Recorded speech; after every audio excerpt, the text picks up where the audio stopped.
What's up, YouTube? This is Captain Jupes, and this video is going to cover some of the stuff I've been doing lately for world building, and I'm probably going to explain sort of what I'm going to do with YouTube for the coming months, maybe years, I don't know. So what you're looking at right now is Adobe InDesign, which I don't use and am not a professional in, so what you're seeing is a 300% speed version of me trying to figure out how to make a advisor or specialist template for my games. So what is that? First off, the template idea was I want to have a document that I could print out on a piece of paper and then cut out and hand to my players, and it would be sort of a general information synopsis of the character. In the end, I think I took a direction that it was going to be more for me and my notes, but really it could be for either, because I'm gonna have in the end result here a section that's like for my personal notes about that character. I can just blank that out. So what you'll see is in InDesign, I'm going to make an interactive PDF out of this.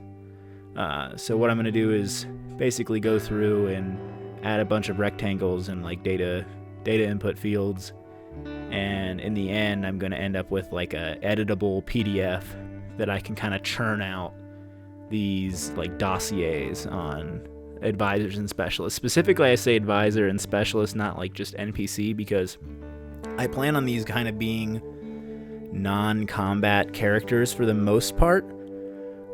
They're meant to kind of fit well with my kind of homebrew kingdom thing. So you can build a kingdom in my world, and that kingdom you need several like people to hold important functions within your barony or your dukedom. So this would be like dossiers for those people, and then specialists would be like artisans and things that make your lands a little more like attractive or operate a little better. Like I'm thinking like a woodsmith or something. I guess that's called a carpenter. But you would have like a carpenter that would maybe make your fortifications stronger because he's good at doing wood scaffolding. Or you would have a good blacksmith, then he would be great at making weapons or improving your farming. And different blacksmiths have different skills. You might have like a court blacksmith that's good at making like fine weapons, or you might have like a soldier's blacksmith that's good at just churning out like horseshoes and swords.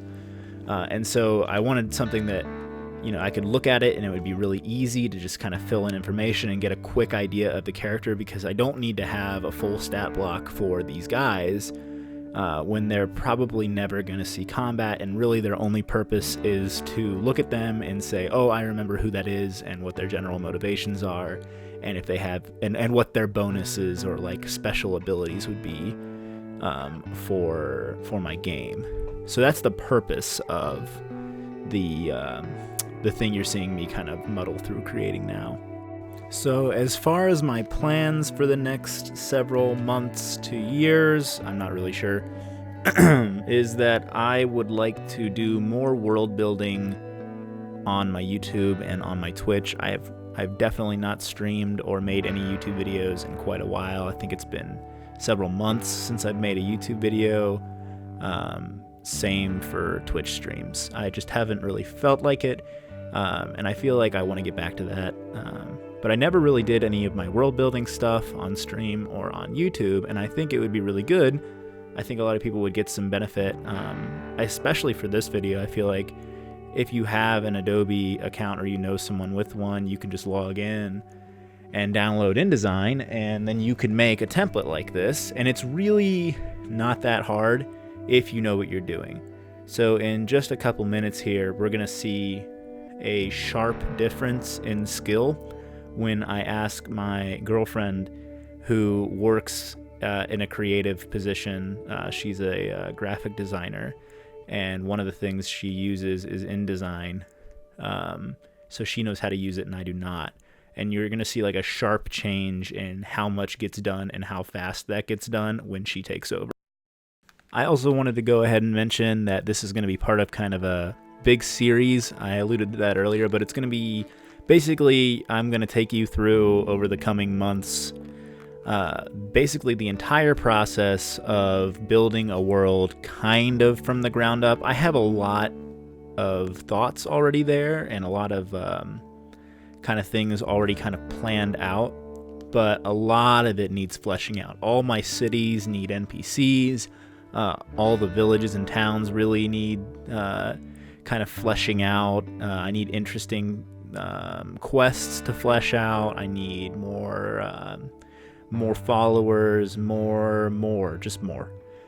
So you're going to see quite a bit of the creation of my world, which is called Valmira, and I hope you enjoy it. That's what we're going to be doing for the next few months. So it's going to cover stuff like this, where I'm using InDesign, and it's also going to cover me using Excel documents to make NPC characters and items, and we're going to do map making. If I can get my iPad to record, we can see me drawing maps. I actually draw on paper for my maps a lot, and I can maybe get a picture of that somehow in this video at this time. If not, I will find a way to get it in there later. But yeah, we're gonna see a lot here in the next few months. And you've probably already noticed, based on kind of the change in how much was happening in InDesign over the last about minute since I've been talking, but this is where my girlfriend took over and showed me how to like do everything. So that bounty thing you see there, and I've showed it kind of throughout the video but haven't mentioned it. I've made these interactive things before, or rather she's made them and I've kind of edited them a bit. That bounty killer capture thing is her art. She actually drew that for me, and then we put it into InDesign as like an image and then put interactive PDF over it. So I actually have a ton of bounty things printed out, and if you look at my Twitter, you can see what those look like in the real world. But that is essentially the sort of content that I'm going to be producing here over the coming months. And here we see the sort of final product of the PDF, interactive PDF, after it's finished. You can see all those fields are editable, and they have that little box in the top left where I'm going to be putting portraits, which we'll see in a couple minutes here. I'm going to show you sort of the end product, the final cut of maybe one or two of the advisors that I'm going to write up. So what you're seeing here is me trying to rename a large set of files at the same time. So what was the problem here? The issue was that I had a ton of folders that I downloaded from Nexus Mod Manager for Pathfinder Kingmaker, because I knew it had a mod for portraits at the beginning of the game, like how you wanted your character to look. And I thought, oh, that's a great idea for just a big pack of pictures ready to go that I can just take out and drop right into the right into InDesign, and then I would have portraits for pretty much any situation across all the different races, native to D&D, Pathfinder, fantasy settings. So the issue was that it all came in individual folders, about like 150, maybe more. So that is like impossible to just go through in like a reasonable amount of time. So what you see here is me in the command line trying to grab a bunch of, is basically trying to cut a folder out of the tree structure, like out of the folder tree. In the end, I was unable to find a suitable option. So what we did is we dropped the main folder into the Photos app on Windows, which is about to pull up here in just a second. You can see I actually did actively rename all my files because I planned on copying them. I renamed them all to test accidentally. But here you can see that Photos gives you a kind of like preview of what's in there, so it turned out to be kind of perfect. And here we have it, the final product, the interactive PDF advisor specialist dossier. template. So here you see me kind of comedically name this sort of old, wizened, noble knight, Craig, for a while. And here's just me sort of filling it out. I decided to go for having some reminder in there about how he talks, because my biggest problem when I'm trying to keep some cohesion between talking to NPCs in between time is that I don't remember how they talked. So this is me trying to kind of help myself out with that. I'm just kind of putting in some generalized things so I can get a closer approximation as to what he sounds like. And then here's me kind of filling in his backstory. I give him obviously a name. I give him an alignment. I give him some roles that he can perform. So those roles can be really anything part of the kind of kingdom homebrew thing I was talking about earlier. And then I give him a type. And then I give him like a general information sort of backstory, like in a few sentences to give me a quick reminder about who he is. And then in a moment I'll fill out his bonus attribute, which is kind of his like benefit, like what he brings to the table when you keep him in your lands in a role. And here we are, the final product. This is Sir Godfrey Jarson. He is an advisor. He can take the role of a regent or a general. Sir Godfrey has served in the Houses of Lords as an advisor and servant for nearly 40 years. Born a low noble, began his career as a soldier and eventually became an honor guard. Sadly, his lord died of age with no heir, and so he set out on his own, becoming a somewhat well-known member of upper society as a steward serving in House Terrodin.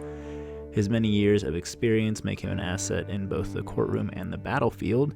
His bonus is, with age comes wisdom. Godfrey makes roles that he is not proficient in with half proficiency.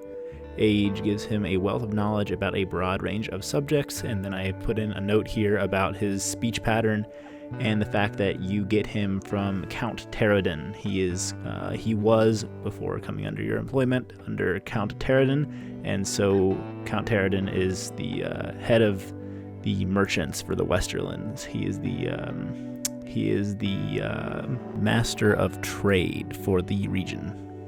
And we also have Dirk Nar Brittlebane, who is a dwarf. He is a specialist. He can take the role of a huntmaster or a surveyor. Your specialists can have like a much broader range of roles. They can be really anything, which gives me a lot more kind of fun license to be creative. His alignment is chaotic neutral. Dirknar was accused and convicted for murdering a merchant lord in the port city of Draknir. After a daring escape to the north, he spent his time learning the land and becoming an experienced ranger. He has spent his last several years serving as a hunting guide and surveyor for the local cartography guilds. No one knows the borderlands of the Westerlands and the Midlands quite like old Brittlebane. His special ability is like the back of my hand. He knows the area very well and its creatures, and so anything that is done outside or that requires knowledge of the area receives a modest bonus, like finding places to mine, looking for good stands of trees, hunting, that sort of thing. And then his speech pattern, and essentially that he was, convicted of a crime in Dorheim, which is sort of the dwarven main place you find those folks.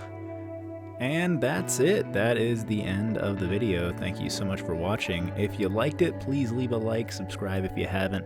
I'm planning on producing quite a few more of this sort of video, maybe more in the world building section rather than the showing how to make this sort of template stuff, but we'll see. It's going to be kind of a mixed bag from here on out. But thanks so much for watching, and see you later.